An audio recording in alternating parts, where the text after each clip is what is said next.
जाना हो जाना ही पाप क्षमा का अर्थ है। समझ में आया? पाप क्षमा का क्या अर्थ है?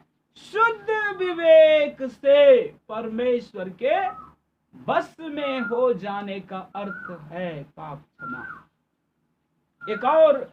एक और दृष्टांत हम आपको बता सकते हैं, इसका उदाहरण। एक बार प्रभु यीशु मसीह ने एक दृष्टांत कहा कि एक सूबेदार ने एक आदमी को कुछ रुपया दान दिया, ज्यादा रुपया दान दिया। मान के चलिए 5,000 रुपया दिया किसी को कर्ज, अपना काम काज करने के लिए। 1 साल 2 साल 10 साल हो गया, लेकिन उसका पैसा लौटा नहीं सका। तो सूबेदार ने बोला अपने कर्मचारी से, अरे जाओ उसको पैसा दिए, नहीं सूद दिया है, मोर दिया, उसको पकड़ के लाओ। क्यों नहीं अभी तक दिया है? उसको सबको पकड़ के लाया और वह सूबेदार के चरणों में गिर करके वह क्षमा मांगने लगा और कहने लगा, दया कीजिए, हमको कुछ और मोहलत दीजिए, मैं पैसा आपको पाई चुका देंगे। सूबेदार को उस पर, पुरुष पर जब क्षमा मांगने लगा, दया मांगने लगा, तो उस पर दया आ गया। और क्या किया उसने कि जा, मैं तुझे सब क्या करता हूं, माफ कर देता हूं, जाओ। वो माफ कर दिया और बाहर गया। वो भी किसी को 50 रुपया दिया था। बस उसका वो कॉलर पकड़ा और मारते पीटते हुए उसको थाना में बंद कर दिया। ये खबर किसको पहुंचा? उस सूबेदार को पहुंच गया। तब सूबेदार क्रोध में आया और बोला, सब बीवी बच्चा जितना घर समेत है पकड़ के लाओ, और जब तक पाई ना चुका दे तब तक यहां से आजाद।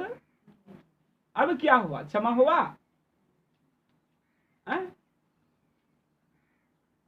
अब जो कुछ क्षमा कर दिया था ना, अब क्या कर रहा है वो?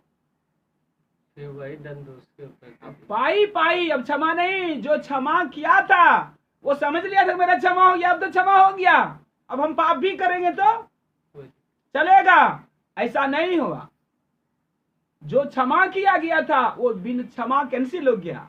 मतलब क्या है? परमेश्वर की प्रतिज्ञा क्षमा की तब तक सिद्ध मुझ पर नहीं होती जब तक हम अपने आप को परमेश्वर के बस में ना करते हैं। परमेश्वर की यह प्रतिज्ञा जो पाप क्षमा करने की है, तब तक आपके जीवन में पूरा नहीं होगा जब तक अपने आप को परमेश्वर के वश में ना कर दे। तब तक आप परमेश्वर की प्रतिज्ञा आपके जीवन में पूरी नहीं होगी, तब तक आपकी पाप की क्षमा नहीं है। इसलिए जब परमेश्वर आपको पाप क्षमा कर देता है, जिस पाप के लिए आप क्षमा मांग रहे हैं, तो आपको परमेश्वर का आज्ञा का पालन करना होगा। अपने आप को परमेश्वर के बताए हुए मार्गों पर चलना पड़ेगा, अपने आप को अनुशासित करना पड़ेगा, अपने आप को परमेश्वर के बस में करना होगा। तभी वो क्षमा जो प्रभु ने आपको बोल दिया मैं क्षमा कर दिया हूं, तभी ये क्षमा कायम रहेगी। अन्यथा अगर आप उनके बताए हुए मार्ग में नहीं चलेंगे, अपने आप को उसके कंट्रोल में नहीं चलाएंगे, तो वह प्रतिज्ञा परमेश्वर ने जो किया है पाप क्षमा के लिए, उसका समाप्त हो गया है, प्रतिज्ञा खत्म हो गया। भूल जाइए कि आपको क्षमा मिल गया है। यहजकेल की एक पुस्तक से आप पढ़ सकते हैं। आप यहजकेल की पुस्तक में जाकर पढ़िएगा। वचन में बताती है कि जिसने पाप करता है, अगर वो पाप से मन फिरा करके धर्म के काम करने लगे, तो परमेश्वर उनके पाप के काम स्मरण नहीं करेंगे, बल्कि धर्म का काम याद करके उनके अपराध क्षमा कर दिया जाएगा और उसके धर्म के कारण को आशीष दिया जाएगा। यदि कोई धर्मी अपना धर्म का काम पर भरोसा करके पाप करने लगे, तो उसका धर्म का काम भुला दिया जाएगा और उसके पाप का कारण उसे संपूर्ण दंड दिया जाएगा। यहजकेल की पुस्तक में जाकर के आप पढ़ लीजिएगा, क्योंकि परमेश्वर की प्रतिज्ञा तब तक हमारे जीवन में पूरी नहीं होती जब तक हम अपने पाप क्षमा की प्रतिज्ञा तब तक पूरी नहीं होती जब तक हम अपने आप को परमेश्वर के वश में शुद्ध विवेक से बिना कुरकुराए। हालेलुया। तो आप देख सकते हैं, बाइबल बताती है कि परमेश्वर ने मूसा के द्वारा इजरायलियों को निकाला, अपने प्रतिज्ञा के अनुसार चलो मैं कनान देश में दूंगा, उसका वादा था कनान देश पहुंचाऊंगा। लेकिन शुद्ध विवेक से इजरायली लोग परमेश्वर के बस में थे।